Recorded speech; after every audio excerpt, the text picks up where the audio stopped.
Welcome to Policy Matters. Hi, everyone, and welcome back to our podcast, Policy Matters. I'm Jessica, one of your co hosts. And I'm Raahim. You're tuning in to today's episode where we will be talking about AI, transparency, and governance. Now, in this episode, we'll be diving deep into something that's becoming impossible to ignore: the rise of artificial intelligence, but more importantly, the lack of governance and transparency surrounding it. Raahim, didn't you do some research surrounding this, and can you tell us a little bit more about it? Yeah, absolutely, Jessica. So, this episode is going to bring together the two research projects we've been working on this semester.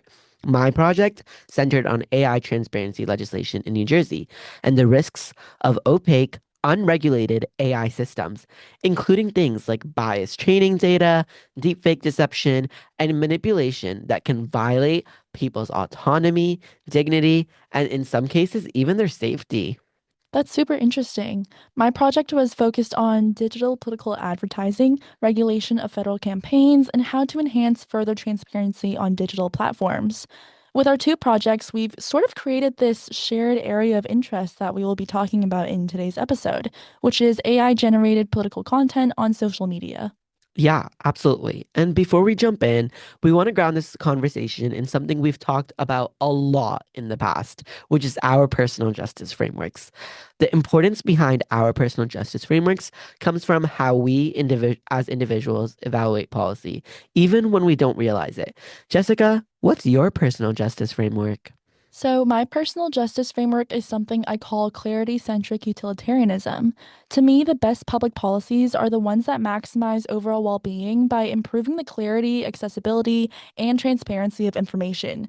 Because if people don't know who is trying to influence them, how, or why, then you can't really say that they're making the most informed decisions that are maximizing their utility or overall well being. Yeah, transparency is a huge issue, especially in today's political climate, and it fits in perfectly with what we're talking about today. And your personal justice framework aligns with mine in terms of prioritizing maximized utility, but just through a slightly different method. My personal justice framework is rights constrained utilitarianism, which means I also care about maximizing collective well being, but never at the expense of fundamental rights, such as life, liberty, property, and dignity. Where does your approach come from, Jessica? So, my clarity centric utilitarianism framework really comes from watching my immigrant parents try to navigate their new life once we moved to Canada, despite not having clear information when they immigrated. So, as a first generation student, I grew up seeing how unclear different rules, confusing paperwork, and very inaccessible explanations directly affected their opportunities and well being in a new country. It made me realize that people can't exercise real agency without transparent, understandable information. So for me, maximizing welfare starts with maximizing clarity. What about you, Rahim? That's so interesting. And like the stories behind our personal justice frameworks that we were talking about earlier today, that was so fascinating to me. And mine too also comes from my upbringing. My approach is rooted in Islamic moral philosophy because I am Muslim. And so it emphasizes communitarian values, meaning the welfare of community matters. But again, individual rights can never be overridden for that greater good that utilitarianism promotes. Yeah, I really love the religious aspect of your identity that you've managed to tie into your personal justice framework. I think both of our frameworks really highlight how high the stakes are when information becomes unclear or misleading, especially when the tools spreading that information are getting more powerful. And that brings us to the kind of content that we're going to talk about today. To ground this in something a little bit more concrete, we want to start with a short clip from this interview of Virginia's incoming governor's campaign manager. Yeah, and for those listening at home, the clip we'll be watching was a segment of the campaign manager for Abigail Spanberger, the incoming governor of Virginia. He talks about the growing danger of AI generated political content and how close we are to losing the ability to distinguish real campaign messaging from fully synthetic material. Let's take a listen. That is these fake AI videos. Yeah. We saw a lot of them, and I won't name names, but there was one that the Republicans put out, and it was just a ridiculous AI video. I won't get into the details, but we had a couple top national level Democratic consultants and operatives call me and say, what the hell kind of video are you guys putting out there? This is ridiculous, because it was meant to look like it was from our campaign. Yeah. And the other thing is it was put on X, and people know that @Grok is the AI bot that you can tag and ask questions about tweets. And people were asking Grok, is this really a campaign ad? And he was coming back saying, yes, this is in fact an ad that the Spamberger campaign put out and put out there. And that was something that scared the shit out of me, because it's something we as the campaign had absolutely no control over. Wow, what a terrifying experience. That video is such a good starting point because it highlights the core issue. AI isn't just making fake content possible, it's making it extremely believable. And the real issue with that is most people scrolling through social media aren't trained to question whether something they see online is authentic or not. But Raahim, my question to you is, what do you think counts as AI generated political content? For me, when I think of it, I purely think of AI generated videos, images, or audios that are used for political purposes or are being spreading a certain political message to an audience on a digital platform. Yeah, I see where you're coming from. And honestly, that's the first place my mind goes to as well. And some of the political content, especially recently that we've been seeing, is so obviously AI generated. For example, this photo of Donald Trump was posted on the White House's Twitter page. Yeah, this one is very obviously a photo that is AI generated. And I think in that case, there's less of an impact because it's very evidently a fake image. Yeah, that's exactly right. The real issue is when AI creates something that looks very real and believable, and that happens very often. For example, last year, a fake Joe Biden robocall was created in New Hampshire during the primary election, telling Democrats not to vote in the primary and instead save their vote for the federal election in November. Let's take a listen to that robocall audio. Republicans have been trying to push nonpartisan and Democratic voters to participate in their primary. What a bunch of malarkey. We know the value of voting Democratic when our votes count. It's important that you save your vote for the November election. Yeah, I mean, I think this call just goes to show whether it's videos, fake images, audios, or even any type of AI written script, if it influences voters' political opinions and AI made it, it counts as AI generated political content. My next question is, how is it able to achieve this? Like, how is AI able to generate content that is so realistic? Yeah, I was wondering the same thing. And so I did some research for for my personal project, and the short answer is massive data sets. Many of the realistic political deepfakes people see online are built on data sets like Lion 5B. It contains almost 6 billion image text pairs scraped from the open internet. Everything from news articles, campaign photos, YouTube thumbnails, basically anything that's ever been publicly posted. Wow, okay, that explains the visual aspect of it. But honestly, for me, the voice stuff is more scary. How do they clone a candidate's voice? Yeah. So voice models rely on enormous speech data sets. One major one is Vox Celeb, created at Oxford, which has over 1 million utterances from more than 7,000 speakers, all scraped from YouTube interviews. Then there's LibriSpeech, which is about 1,000 hours of audiobook recordings. And tools like 11 Labs can recreate a voice from as little as 30 seconds of audio. And of course, I mean, politicians have hours and hours of public speeches floating around online. I mean, yeah, their voices are basically open source at that point. There was even a paper last year that I remember that showed that you can train models to replicate not just someone's sound, but also their speech patterns like cadence, emphasis, and rhetorical habits. But what I'm trying to get at here is that politicians and the entire political ecosystem basically are involuntarily training the very AI models that can be used to impersonate them, right? Exactly. And that's why the content these systems generate looks and sounds so real. The models aren't guessing. They've learned from everything we've ever posted online, which is quite terrifying to think about. And now that we have a clearer idea of how messy AI political content can be on social media, I think we should explain what rules already exist. Like, what does the law actually say about digital political content right now? Yeah, I can speak a little bit on this. So, I did my personal project on enhancing the transparency surrounding digital political advertisements. And currently, the Federal Election Commission manages regulation over federal campaigns and the digital advertisements that they put out there. The issue is, most of their regulations don't neatly apply to AI generated political content, and there are a few key reasons why. Yeah, I remember you saying most of the rules felt kind of outdated for the world of generative AI that we live in now. Yeah, definitely. So, like, first, the FEC only regulates federal campaigns. So, if political content is generated by random users, foreign actors, or some anonymous social media creator using an AI platform, that's completely out of their domain.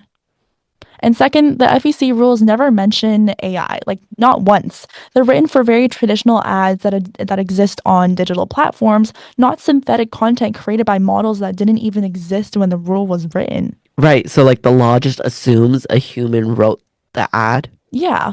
And also, third, AI generated political content often isn't posted by campaigns at all. It's regular people or sometimes trolls like posting deepfakes, fake images, and synthetic audio leaks.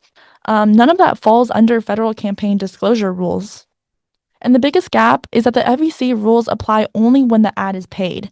But AI tools are so accessible that you can create a very realistic fake video of a governor or senator or any other politician for no money at all.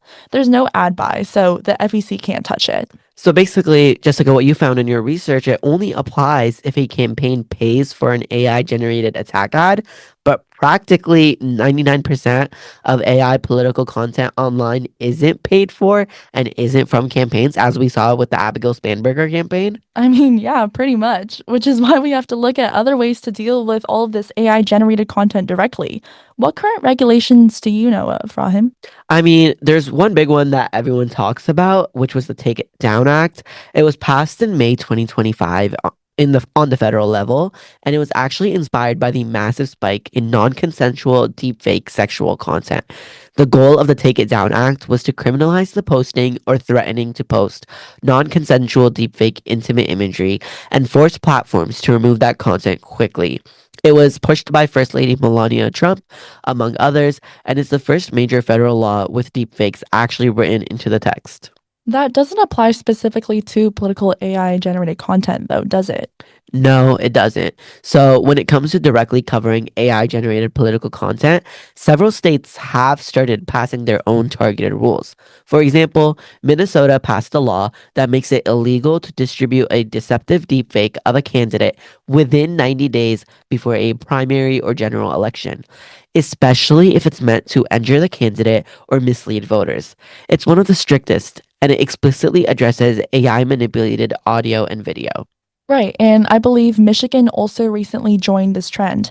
Their law requires disclaimers on political ads that use AI, and it bans distributing materially deceptive media of a candidate within 90 days of an election, unless you clearly disclose that it's manipulated.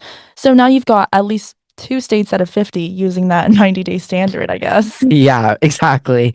But when you zoom out, AI, like you said, 2 out of 50 AI election rules across the US are all over the place. Some states, like Texas and Washington, ban or restrict deceptive deepfakes close to elections.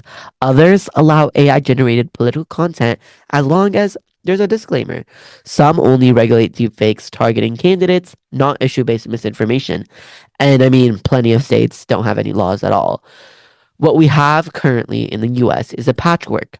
So the rules change depending on where you live, and there's no comprehensive federal standard for AI generated political content. But that doesn't mean Congress has to be the only answer. National groups like the National Governors Association or the National Association of Attorneys General could develop model guidelines that states choose to adopt. That would allow for more uniform protections without needing formal federal legislation. We'll talk a little bit more about that later, Jessica, but that's the current landscape. Inconsistent state rules, big gaps, and an opportunity for national coordination without going through Congress. Right. And obviously, when you look at the bigger picture, it's clear we're not solving this with a couple of outdated federal laws. The state by state system is confusing for voters, and realistically, expecting Congress to pass a sweeping bipartisan AI transparency bill anytime soon is very unlikely. The technology is moving faster than federal legislation is, anyways. And the political appetite for election related regulation is obviously incredibly divided. Yeah, we've been seeing that recently. And with AI evolving this quickly, anything that relies on federal consensus risks being outdated the moment it's passed. So the real question becomes what strategy actually keeps pace with the technology? Well, I mean, that's why I think transparency is so important. It becomes the most practical and scalable solution. Transparency doesn't require predicting what the next deepfake or AI format will be or which platform it will spread on.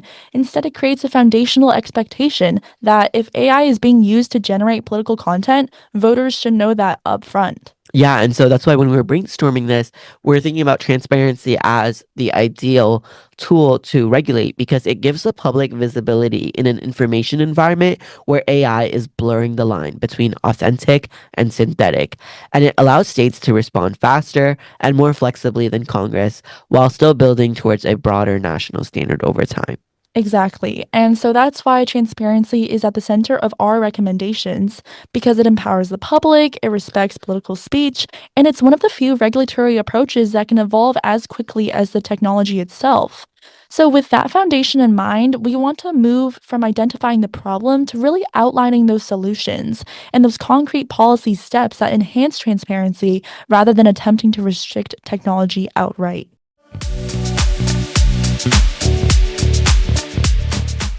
At Hoffman and Co., we know justice isn't one size fits all. Whether you're a rights based revolutionary or a utilitarian with commitment issues, Our experts will pair you with the justice framework that's right for you. choose from our wide selection of herbal teas and sample our signature dates as you find the philosophy made for you. Hoffman and Co., where justice is just right. Welcome back to Policy Matters. Before our ad break, we talked about the issues surrounding AI political ads. The problem isn't just that AI generated political content exists, it's that there are no consistent, enforceable transparency frameworks around it in the United States. And without transparency, voters can't make informed decisions, and their autonomy and dignity are at risk. So, Raahim and I spent a lot of time thinking about realistic, actionable policies that could pass. And most importantly, we designed these recommendations through the lenses of our personal justice frameworks, mine being clarity centric utilitarianism, and Raahim, yours being rights constrained utilitarianism. Right, exactly. When we were trying to develop these policies, we asked questions related to each of our personal justice frameworks, such as how do you maximize collective welfare while protecting fundamental rights? And also, something we grappled with is how do you maximize clarity so people can actually understand the political information being pushed at them? And again, these both came from our personal justice frameworks. And that brings us to the three policy recommendations that we're going to propose in this episode. Each of them targets a different part of the transparency problem at hand, and together they create a stronger infrastructure for trust and protecting fundamental rights. Our first recommendation is that legislature requires major AI companies to watermark all AI generated content, including videos, audio, and images, like states such as California have done already. Right, exactly. And we're not talking about just a manifest disclosure, which would be like a watermark on top of an actual image that someone can easily crop out and manipulate. We mean that in addition to a technical latent disclosure, which would be embedded in the file itself. That way, platforms have the ability to automatically flag synthetic political content or AI generated content before it spreads. Yeah, and what that would look like is something sort of like what California is doing already. So in 2026, the California AI Transparency Act is going to go into effect after it was signed by the governor, and that requires watermarking and disclosure for certain AI generated political content. It's a meaningful first step towards real transparency after AI generation, not just at the moment of posting. Right, exactly. But right now, it's like a patchwork. California's rules only apply within its borders, which means political content made in Nevada or posted from New York can still reach California voters with no disclosure at all. So rather than a final solution, The California law should function as a base model, a framework for what nationwide post-generation transparency standards should look like. Yeah, this recommendation addresses the root clarity problem. People cannot make informed decisions about political messaging if they don't know where it came from or whether it's even real or not. Exactly. And even the best watermarking system, though, doesn't work if people don't know it exists. So, our second recommendation is a public awareness campaign to educate Americans about what AI generated political content looks like, how to recognize watermarking cues, what to do if they suspect a piece of content is synthetic, and why undisclosed AI content poses risks to voter autonomy. Yeah, the way I would think about it is sort of like the anti-smoking or anti-phishing campaigns that we've seen previously, except this time focused on AI transparency literacy. If you want to protect voter rights, people need the tools to recognize manipulation when they see it.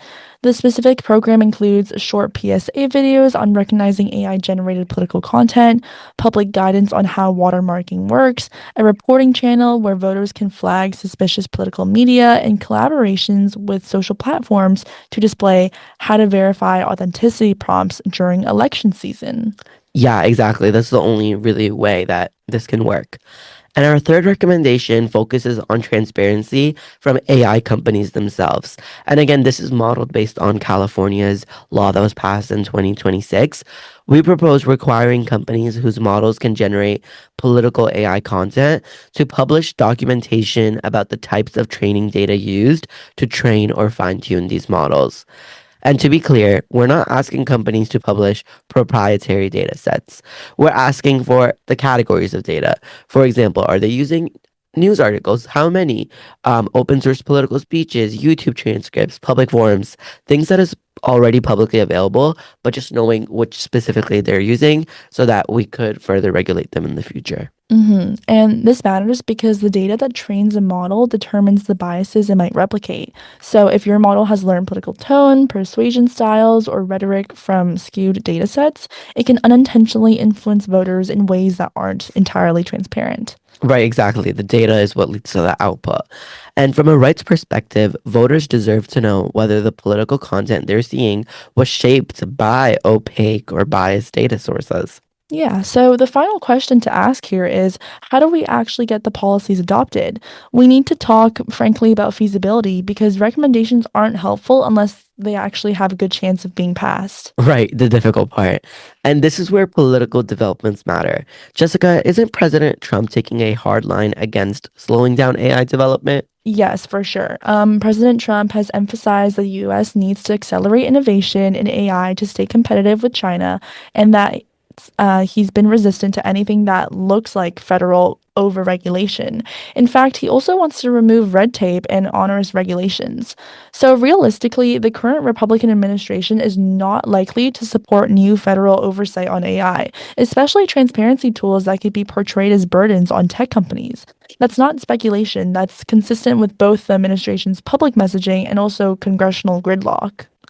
Yeah, and that means the federal pathway, at least for now, is politically infeasible. And so the coalition needed for bipartisan AI regulation on the federal level at this point simply isn't there. And so that's why we think the most realistic pathway for passing our recommendations starts at the state level, not the federal level.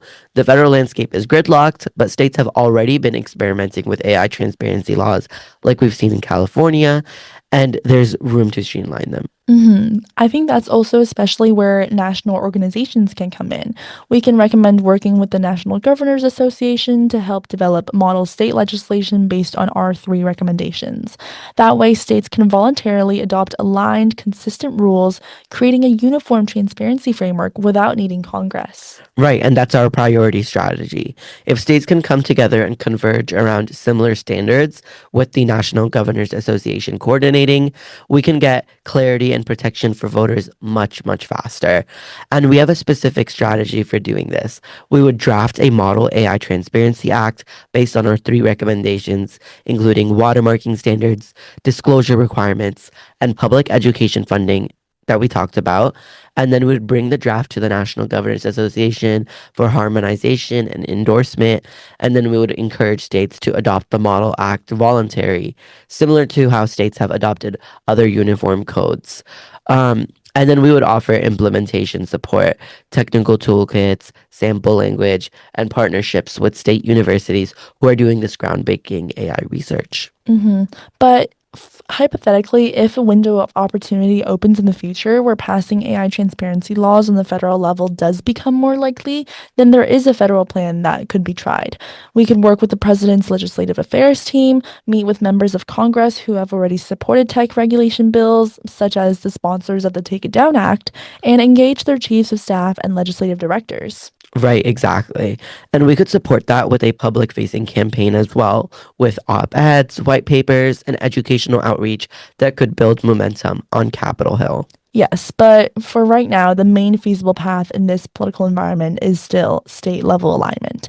National coordination without federal gridlock is the clearest, fastest route to transparency.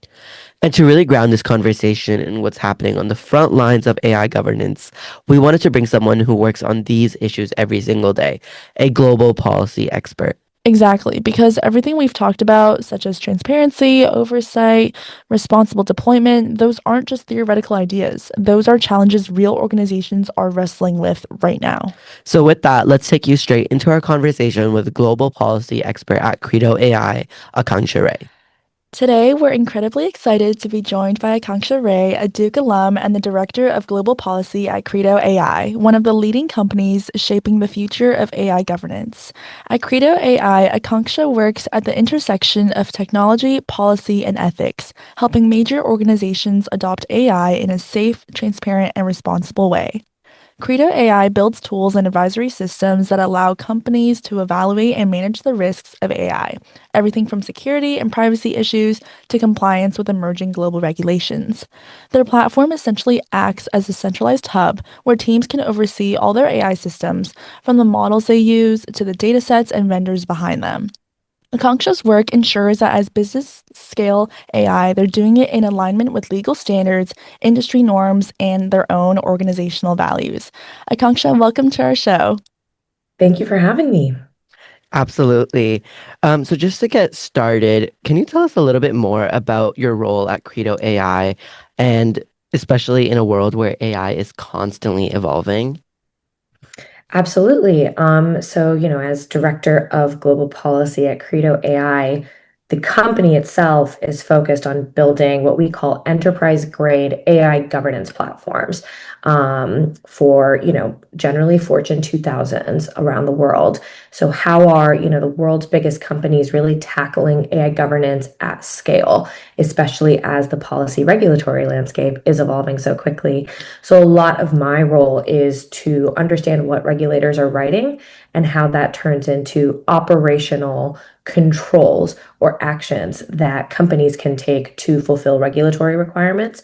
But then also conversely, speaking to regulators and educating them about how AI governance is transforming from a technology standpoint on standards and other things so that they legislate in a way that actually makes sense, right? And actually can be met. And from your perspective at Credo AI, what does AI transparency and governance really mean in practice, especially when it comes to regulation? Yeah, so in practice, transparency for, AI governance practitioners is really about creating legible decision points. So, can I understand why this AI system made this choice? Am I able to contest that choice if I feel it's the wrong choice? Can I audit that choice? Can I really assess if it was the right decision made or if there were issues with the decision? In regulation, that generally translates into documentation requirements for those who build and execute AI systems. It could mean impact assessments, so looking at, fairness results of an AI system, or explainability mandates, right, which goes a little bit deeper. So can you explain why the AI system makes decisions the way it does? Right, absolutely. And I mean, when we're thinking about this, like obviously governments can easily like pass regulation, but then making sure that it's connected with the actual ways AI is working, like obviously that's such a difficult problem. And so can you speak more to why transparency is such a difficult problem when it comes to generative AI systems, especially when they're being used to influence public opinion? Yes. I'm sorry, I just went off camera for a second. But I think to your point, there's a few difficulties, right? When we think about the law and how regulators are thinking about this, they might create a mandate like you must be transparent. But that doesn't specify a lot of things. Transparent to whom? Are you transparent to developers who are using, let's say, your, foundational model to build application AI? Or are you talking about transparency to regulators who will be assessing or auditing, your system? Or is it transparency to end users, folks like you and I who are using or just consuming the outputs of AI systems, right? Including generative AI systems, which has its own host of transparency issues. So it's kind of to whom and also for what purpose, right? What is our end goal? Is it more compliance related? Is it safety driven? Is it about accountability? Who's accountable to the decisions of the AI system? Right. So, for example, the EU Act requires transparency, but for auditors who are, assessing companies against the EU Act, a technical documentation package is what Credo AI would help our companies produce, right? For auditors, that's really different from maybe what their consumers might need. So when companies come to us to use our platform, they're not just using it to show that they are regulatorily, kind of in compliance, but maybe their real concern is reputation, right? So they need something that produces reports or work for their consumers to understand their transparency. And so I think there's a lot of other issues with that, right? Technical opacity. So these models are just huge. We can't point to specific, what we would call neurons, right, in the model and say this is where it learned to be biased. That's just not feasible at this point. And when you're training your model, you are ingesting data at such a huge scale. So how can you document that meaningfully, right? What does that look like?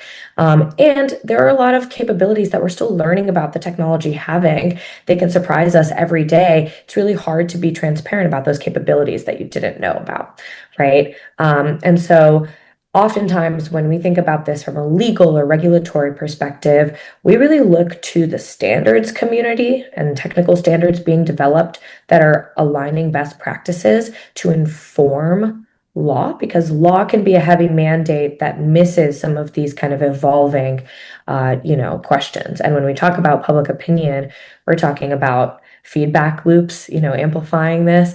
How do you personalize what everybody sees on these platforms? That's a really large scale problem.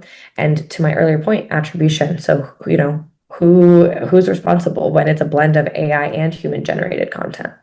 Right, right, absolutely. And it's definitely a lot to grapple with. And for us, I think Jessica and I, when we were thinking through our project, we definitely had the end users in mind, but we were also thinking about what it would pose to the developers and how would it work in practice. So the focus of our podcast today has been transparency in AI generated political content on social media. Over the past year, we've obviously seen a sharp rise in AI created political videos, images, and posts circulating online. And this kind of synthetic content poses obviously serious challenges to accountability and public trust.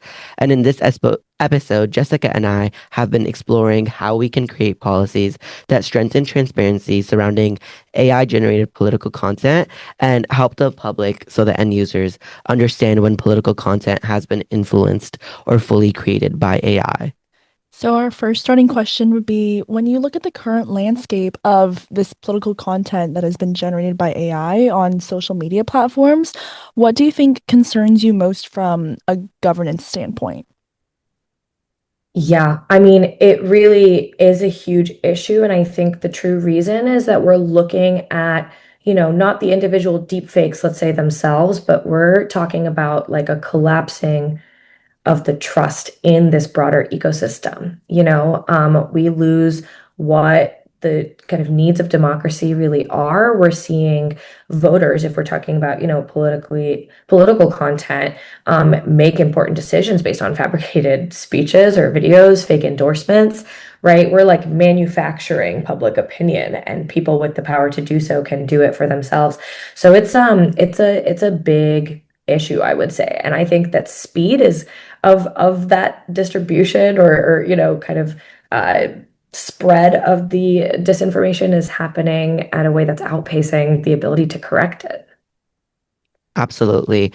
And I mean, earlier in this podcast, Jessica and I looked at some of the fake political content, and there was like robocalls and like current campaign managers speaking about them not being able to respond to AI generated political content because it's just so much of it. But on the flip side, what would you say government is getting right about AI regulation, and what could they be doing differently?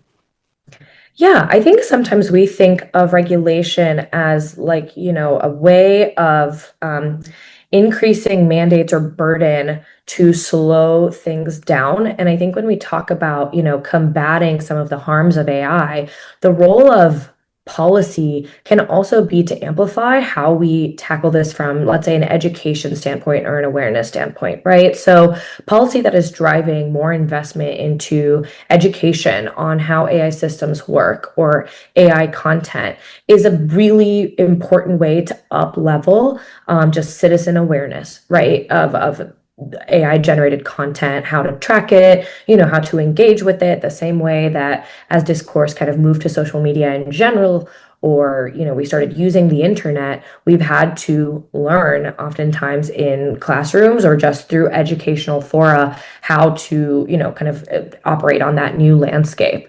I also think broadly, I do think right now regulators are thinking about, okay, how do we align the technical realities of, let's say, a process of watermarking content, right, which was very, very popular when Gen AI first came out, has its own kind of technical difficulties. So leading with standards bodies like NIST, and the new U.S. Center for Standards and Innovation for AI, or international groups like the International Standards Organization, ISO, IEC, and others, they're helping define like what technical parameters, right, companies could align with. And policy should really be very closely aligned with those standards because they provide the roadmap for actually implementing those policies.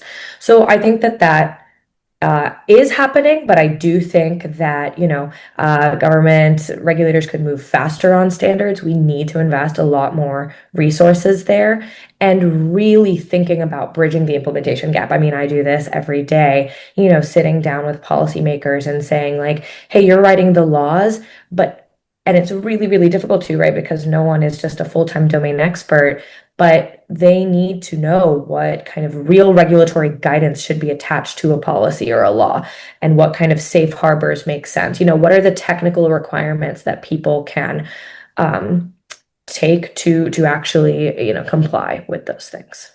hmm And as we've been in the process of sort of developing our recommendations, we've also had to consider, who we want these recommendations to be passed under or regulated by. And that sort of led us to the topic of, well, currently the federal government has expressed interest in, not making sure that they're regulating AI too much to ensure like there isn't too much government overreach. And so we've like tried to explore some other avenues, like for example, looking at the National Governors Association or looking at how it can be solved through like a state level. So we wanted to ask, do you think governments will become more receptive to regulating AI, or are they trying to really strike that more careful balance between establishing these guardrails and avoiding any restrictions that could hinder innovation? So, this is a very interesting issue area, right? With the proposed moratorium for states passing AI laws. I think we've seen all 50 states in the last year introduce AI laws. Uh, encompassing over 1,000 bills. So I do think at the state and local levels, they're seeing a lot of the downstream impacts first, right, in their communities, and they want to, take action and prevent against those harms. I think that will continue to be the posture that state and local governments want to take. I interact with a lot of those state legislatures regularly, and they're trying to figure out what their role is, to protect against these harms. I think that there is a very clear desire for federal level action from those state governments as well, right? That can create a unified standard for, hey, this is the direction in which, policy that influences AI governance should take, so that they're not creating confusion, because no one, ideally wants to create that patchwork of compliance that, again, takes us away from our actual goal and becomes like, oh, regulatory checklist kind of exercise, right? I think the biggest thing is understanding, for policymakers to understand that safety and innovation is not the trade-off that we think it is. It often helps us do a lot of the innovation, right? So that's a false dichotomy, in my opinion. And I do think that more and more federal lawmakers are seeing the need. There's a reason the moratorium, has not been passed by Congress. They see the need to ensure that, people can be protected from the harms. And I do think they will continue to prioritize that. Yeah, absolutely. And when Jessica and I were then thinking about these recommendations that we had for this project, a lot of it we did based off of California's laws that go into effect in 2026, which would require AI companies to watermark all AI generated content, to reduce the likelihood that people are misled by synthetic media. And I know you talked a little bit more about that watermarking aspect. And in addition to that, we wanted to launch a public awareness campaign to help users recognize and understand these markers, and also publish documentation explaining what types of data are used to train and fine-tune these models that can generate political content, more so the categories rather than the specifics. And so I know you touched on this, but how do you see AI companies and government agencies responding to a framework like this, and what factors would help ensure its success? That's a great initiative, and so I really commend you both for thinking about this. For the last few years, these companies have already been building a coalition to explore what the technical feasibility of, these watermarks are. So if you've heard of C2PA, I'm sure you have, and other, specific watermarking kind of standards, because there is definitely going to be then an emerging need to make sure that the public understands what these labels mean and signify, right? That's an upskilling need. We have to acknowledge that watermarking still shifts responsibility to the users to verify at the end of the day, right? They're the ones who have to comprehend and take action accordingly. So in some ways, that creates less platform liability. I think making sure that the landscape stays equitable, right? Like, you could be worried that you're at a competitive disadvantage if this is not universal. So it's great that California has passed it. How will it scale, to other companies, potentially outside? That's going to be something to consider. And yeah, I think, with data documentation and revealing more about that, there's a lot of resistance there. They view their training data as somewhat of a competitive moat, right, on how we got our model to be as good as it is. Probably concerns about IP exposure and, proprietary things. So there's some of that. I think that you're tackling high level categories is a really smart way of thinking about that. And yeah, I think back to my earlier point, it always comes down to who is going to guide enforcement mechanisms, right? The companies that we work with are always asking the questions, okay, who's enforcing this? Who's auditing? How often? What penalties? Is this a sufficient way of responding, right, to the watermarking. So there's that. And then you guys probably well know this, there's just technical challenges to watermarking that's been evolving, right? How do you deal with the trade-off of robustness of the watermark with like reliability or just easily kind of legible watermarking that can be understood by downstream users? So those are some of the things that I would point out. Mhm. Thank you so much, Akanksha, for joining us today. I'm sure Raahim feels this way as well, but I personally learned a lot more about how we should consider the recommendations and, whether that shifts more responsibility onto the users who are, being affected the most by AI generated content, and also learning more about, obviously these companies want everything to be fair and want to make sure that all standards are like equally applicable across the board for all companies. So, yeah, your insights into AI governance and transparency really helped both of us learn more, especially as they relate to political content on social media.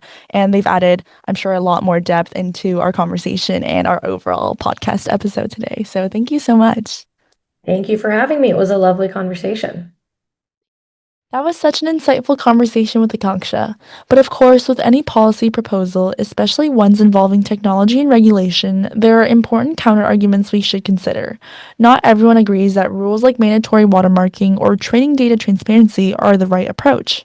Exactly. And because our podcast is grounded in political theory and ethics, we thought it'd be helpful to walk through what different philosophical perspectives might say against our recommendations and respond to them with our justice frameworks.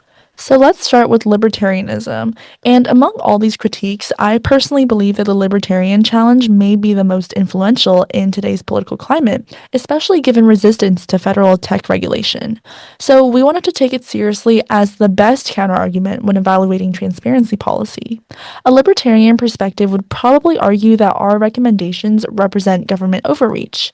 They would say innovation happens fastest when the government stays out of the way, and requiring watermarking might even count as a form of compelled speech.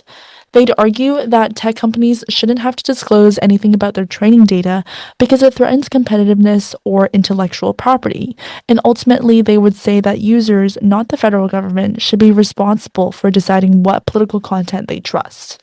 Right. From that perspective, AI should evolve through individual freedom and market forces, not federal regulation. And I get why that argument is appealing, but personally, from my clarity-centric utilitarian perspective, I sort of see a flaw with that. Libertarians assume people can freely choose what to trust, but that only works if the information they're choosing from is actually clear and honest. When AI-generated political content is designed to deceive, it destroys the clarity people need to maximize their own welfare.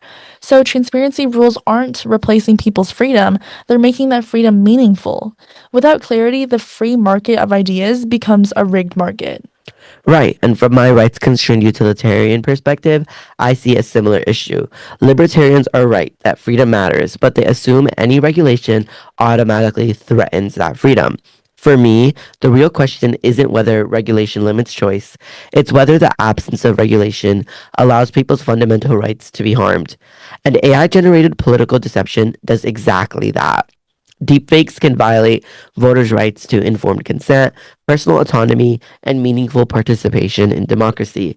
So while a libertarian sees transparency rules as government interference, I see them as the minimal protection needed to preserve the rights that make freedom possible in the first place. I totally agree.